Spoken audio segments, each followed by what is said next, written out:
Hello दोस्तों, कैसे हो आप लोग।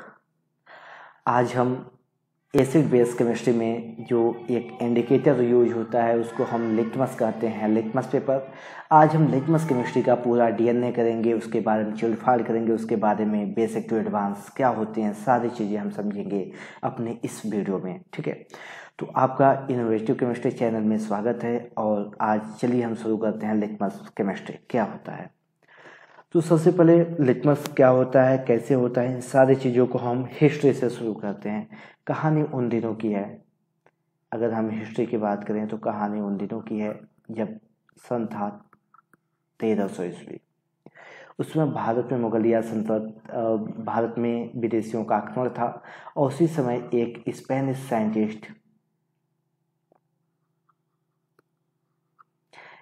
साइंटिस्ट जिनका नाम था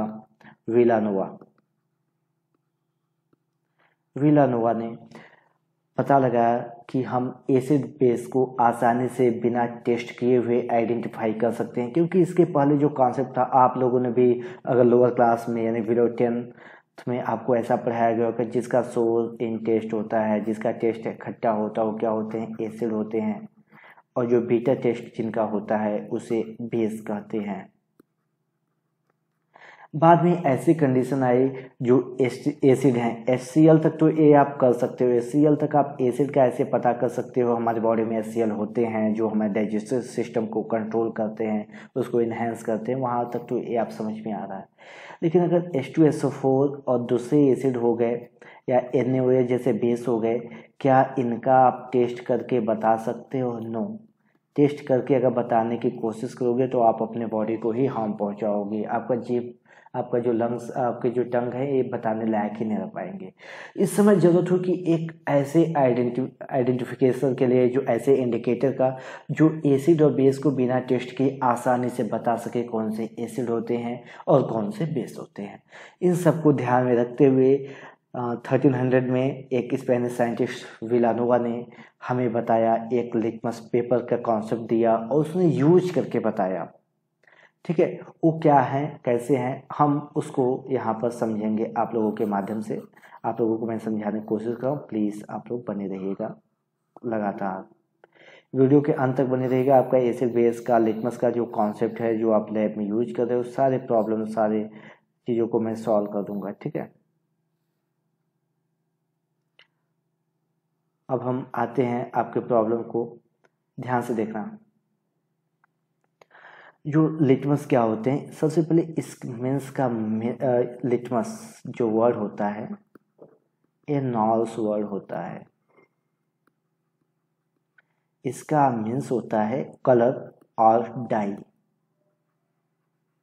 ये रंग के आधार पर हम लिटमस क्या करता है, कलर के बेस पर, रंग के आधार पर ये बताता है कौन सा एसिड होता है, कौन सा बेस होता है। ये तो हो गया इसके नाम का मीनिंग, इसके नेम के मीनिंग हो गया। लिटमस क्या होता है, लिटमस कैसे बनाया जाता है, तो आपने ऐसा पढ़ा होगा, एक लाइकेन होता है। लाइकेन प्लांट्स तो आपने देखा होगा, बारिश के समय में, जैसे यहाँ पर आपको इस डायग्राम में ये पेड़ पर जो यहाँ पर लाइकेन लगा हुआ है, घरों पर आप देखे होंगे बारिश के समय बहुत ज़्यादा बारिश होती है तो छत पर सब जगह लाइकेन हो जाता है। ठीक है, जो लाइकेन होते हैं, काई, जो लाइकेन होता है उसका, इस प्लांट का एक्सट्रैक्शन करने से, एक्सट्रैक्शन करके हम लिटमस बनाते हैं। ठीक है, जो न्यूट्रल लिटमस होता है उसका कलर पर्पल होता है। पर्पल कलर, जिस कलर से अभी लिखा जा रहा है बोर्ड पर, वो पर्पल कलर होता है। किसका होता है, लिटमस का। इन न्यूट्रल फॉर्म में, ध्यान देना, न्यूट्रल फॉर्म में लिटमस का कलर पर्पल होता है। ठीक है, और एसिडिक मीडियम में क्या होता है, इसमें क्या होता है, लिटमस एसिड होता है। लिटमस एसिड होता है, एक डाईप्रोटिक एसिड होता है। क्या होता है, डाईप्रोटिक एसिड होता है, डाईप्रोटिक एसिड होता है। और इसका कलर क्या होता है, रेड होता है। जैसे ही हम बेस का यूज करते हैं तो बेस में क्या होता है, इस डाईप्रोटिक एसिड का बेस जैसे मिलाते हो, इसका कॉन्जुगेट बेस बन जाता है। क्या बनता है, कॉन्जुगेट बेस बनता है। और इस कॉन्जुगेट बेस का ही कलर क्या होता है, ब्लू कलर होता है। ठीक है, अब कॉन्जुगेट एसिड बेस क्या होते हैं, ये तो मुझे लगता है कि आपको आता नहीं आता, तो हम इसके बाद इसी वीडियो में इसको एक्सप्लेन कर रहे हैं, ठीक है। आई थिंक आपको इतना समझ में आ गया होगा। तो मैंने क्या बताया, लिटमस क्या होते हैं ये मैंने बताया, लिटमस का मीनिंग क्या होता है, कलर या डाई होता है, इसका फंक्शन रेंज आपको बताना है। तो ये जो करता है pH 4.5 से बिलो इसका कलर क्या होता है, रेड होता है, और 8.3 के एबव इसका कलर ब्लू होता है। इसका रेंज क्या होता है, 4.5 टू 8.3 होता है, इसका कलर होता है, ठीक है। तो मैग्नीशियम मैंने क्या बताया कि जो लिटमस होता है, एसिडिक मीडियम में जो लिटमस एसिड होता है ये क्या होता है, डाईप्रोटिक एसिड होता है, इसका कलर रेड होता है। जैसे बेस इसमें मिलाते हैं, बेस में क्या होता है, कॉन्जुगेट बेस बनता है और इसका कलर ब्लू हो जाता है, ठीक है। ये हो गया इसका मैग्नीशियम। अगर आपको नहीं समझ में आया होगा तो मैं आपको फिर से अभी समझा रहा हूँ, ठीक है।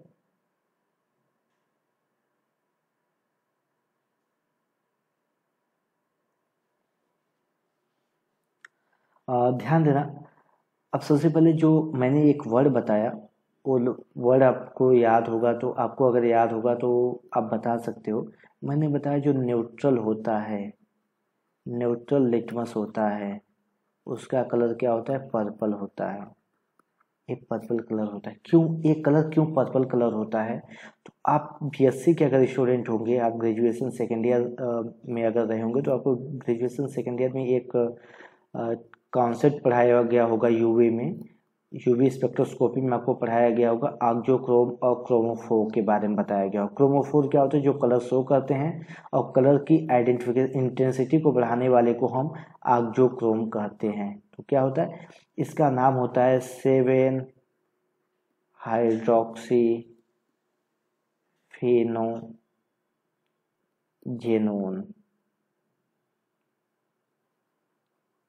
ठीक है। ए इसका नाम होता है, ए क्रोमोफोर होता है। क्या होता है, क्रोमोफोर। इस क्रोमोफोर की वजह से न्यूट्रल लिटमस का कलर पर्पल होता है, ठीक है। ध्यान देना, अब हम इसके मैकेनिज्म के बारे में डिस्कस कर रहे हैं, मैकेनिज्म के बारे में डिस्कस कर रहे हैं। जो डाईप्रोटिक एसिड होता है, डाईप्रोटिक एसिड होता है कौन सा, लिटमस एसिड। लिटमस एसिड क्या होता है, डाईप्रोटिक एसिड होता है, और इस समय एसिडिक मीडियम में इसका कलर क्या होता है, रेड कलर होता है। जैसे ही आप इसमें बेस मिलाते हो तो क्या करता है, इसका एक H प्लस इसके साथ मिलकर कर H2O बना लेता है, और ये क्या हो गया, यहाँ माइनस चार्ज, ये हो गया कॉन्जुगेट बेस। एक किसका कॉन्जुगेट बेस हो गया, एक कॉन्जुगेट बेस हो गया, लिटमस एसिड का कॉन्जुगेट बेस हो गया। इस बेस का कॉन्जुगेट बेस का जो कलर होता है वो ब्लू कलर होता है, ये ब्लू कलर होता है। तो अब वापस जो कॉन्जुगेट बेस है, इसको अगर हम एसिड मिला देंगे तो कॉन्जुगेट जो बेस होता है वापस ये लिटमस एसिड में कन्वर्ट हो जाएगा, और ये रेड कलर शो करेगा। तो लिटमस अगर रेड कलर में है लिटमस पेपर, उसमें आप बेस मिलाओगे तो उसका कॉन्जुगेट बेस बनेगा लिटमस एसिड का, जिसका कलर ब्लू होगा। और अगर कॉन्जुगेट बेस आप लिए हो जो ब्लू कलर का, इसमें आप एसिड मिलाए हो तो कन्वर्ट हो जाता है लिटमस एसिड में, जिसका कलर रेड होता है। तो आपको ये तो समझ में आ गया कि रेड लिटमस को बेस क्यों ब्लू में चेंज करता है, और ब्लू लिटमस को क्यों एसिड रेड में कन्वर्ट करता है। अब इसको याद कैसे करेंगे, तो इसको याद करने के लिए मैंने आपको बता रहा हूँ, B for bar, B for bar, B का मतलब बेस, बी का मतलब ब्लू, बेस कन्वर्ट करता है ब्लू में, एसिड कन्वर्ट करता है, एसिड कन्वर्ट करता है रेड में। बेस ब्लू में कन्वर्ट करता है, एसिड रेड में। B for bar, B for bar, इसको आप ऐसे याद रखो। दूसरा आप याद रख सकते हो, शादीशुदा लोग ध्यान दें, अगर आप शादीशुदा हो तो स्वाभाविक है कि आप अपनी बीबी के लिए तो आप ही दोस्त हो, बीबी का यार, बीबी का यार, ए यार का मतलब आर, यार, ठीक है। तो बेस ब्लू में, एसिड रेड में, चाहे आप बी फॉर बार याद करो चाहे बीबी का याद करो, दोनों तरीके से आप इसको याद कर सकते हो। हाँ, अब इसके बाद बहुत इंपॉर्टेंट बात मैं आपको बता रहा हूँ, लास्ट पॉइंट आपको बता रहा हूँ, वो आप ध्यान समझना। जो हमारे लैब होते हैं, आप किसी R&D लैब, फार्मास्यूटिकल लैब, या किसी दूसरे यूनिवर्सिटी लैब कहीं भी आप काम कर रहे हो, तो वहाँ पर आपको लिटमस पेपर जो यूज होता है, जो दिया जाता है, वो क्या होता है, येलो लिटमस दिया जाता है। और ये एसिड में कैसा कलर शो करता है, ये रेड कलर शो करता है, और बेस में कैसा शो करता है, ग्रीन कलर या blue, greenish blue colour show करता है। ठीक है, ये आपको, ये भी लिटमस पेपर का ही टाइप होता है। अब ध्यान देना, बहुत इंपॉर्टेंट बात, आप येलो लिटमस से कभी भी वीक एसिड का, स्पेशली हम यहाँ पर एस्टिक एसिड बताने, एस्टिक एसिड का आइडेंटिफिकेशन नहीं कर सकते। एस्टिक एसिड को कभी आप नहीं बता सकते हैं कि वो उसमें प्रेजेंट है कि नहीं, क्योंकि कोई कलर चेंज आप वीक एसिड के लिए, स्पेशली मैं बात कर रहा हूँ एस्टिक एसिड के लिए, आप नहीं बता सकते हो, एस्टिक एसिड के लिए नहीं बता सकते। और दूसरा इंपॉर्टेंट बात, इसकी लिमिटेशन है, आपको एग्जैक्ट पीएच इससे नहीं मालूम हो सकता है। एग्जैक्ट आप शार्प एक पॉइंट, पीएच का कितना पॉइंट है उतना आप फाइंड करना चाहते हो, आप कभी भी लिटमस पेपर या पीएच पेपर से एग्जैक्टली आप नहीं बता सकते हो। आप इससे ये बता सकते हो कि एसिडिक है कि बेसिक है, इतना ही आप बता सकते हो। ठीक है दोस्त, तो ये रहा मेरा लिटमस पेपर के बारे में। और एक लास्ट पॉइंट, आपको कंपटीशन के एग्जाम जो दे रहे हैं या जो हैं, तो जो लिटमस पेपर, ऐसा नहीं है कि लिटमस पेपर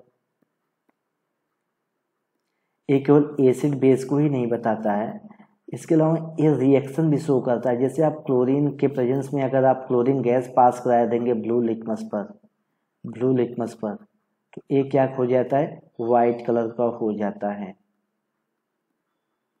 ये वाइट कलर का हो जाता है। ऐसा क्यों होता है, क्योंकि आप क्लोरीन के बारे में जानते हो क्या होता है, ब्लीचिंग एजेंट होता है। ठीक है, ब्लीचिंग एजेंट होता है, तो ये इसको क्या करता है, ब्लीच कर देता है, और ब्लू लिटमस वाइट कलर में कन्वर्ट हो जाता है। तो दोस्त, ये रहा हमारा आज का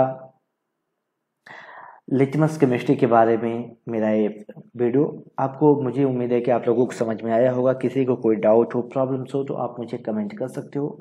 और अगला मैं एपिसोड जो आप लोगों को लेकर आऊँगा आप लोगों के लिए, खासकर मैं लेबोरेटरी पर्पज से अभी ये वीडियो बनाया हूँ, और आगे भी जो अगला वीडियो बना रहा हूँ मैं, TLC, आप इसको जानते हो क्या होता है, थिन लेयर क्रोमेटोग्राफी। अगर आप ऑर्गेनिक केमिस्ट्री या ऑर्गेनिक केमिस्ट हो, तो ऑर्गेनिक केमिस्ट्री में ऑर्गेनिक सिंथेसिस में, दूसरा प्योरिफिकेशन में, इवन कि क्वांटिटेटिव और क्वालिटेटिव, इन ऑर्गेनिक सिंथेसिस के मॉनिटरिंग के लिए, रिएक्शन मॉनिटरिंग के लिए भी इसका यूज होता है। इसके बिना, TLC के बिना तो कोई ऑर्गेनिक रिएक्शन कितना प्रोसीड हो रहा है, कैसे प्रोसीड हो रहा है, आप नहीं फाइंड कर सकते हो। प्यूरिफिकेशन के लिए कितने कंपाउंड्स हैं, कितने मिक्सचर ऑफ कंपाउंड्स हैं, या उसका आप कॉलम करते हो, प्यूरिफाई करते हो, तो TLC के बेस पर आप उसको देखते हो। क्वांटिटेटिव कितने केमिकल्स इम्प्योरिटीज हैं, और क्वालिटेटिव उसका परसेंटेज क्या है, इन सबको आप TLC से फाइंड आउट करते हो। तो मैं TLC को नहीं बताने जा रहा हूँ, मेरा नेक्स्ट वीडियो होगा TLC प्लेट। जो आप TLC प्लेट यूज करते हो उसकी प्रॉपर्टी क्या होता है, उसमें 256 क्या होता है, उसमें जो G लिखा होता है उस क्या होता है, उसमें जो F लिखा होता है उसका मतलब क्या होता है, इसका थिकनेस क्या होता है, इन सब के बारे में। और यहाँ पर उसको सेचुरेशन का कॉन्सेप्ट क्या होता है। ठीक है, इन सब के बारे में मेरा अगला वीडियो TLC प्लेट को लेकर आ रहा हूँ, प्लीज़ उस वीडियो को भी ज़रूर देखिएगा। ठीक है, थैंक यू, आप लोगों को समझ में आया होगा। अगर कोई कमेंट होगा, कोई सजेशन होगा, तो आप मुझे दे सकते हो। ठीक है।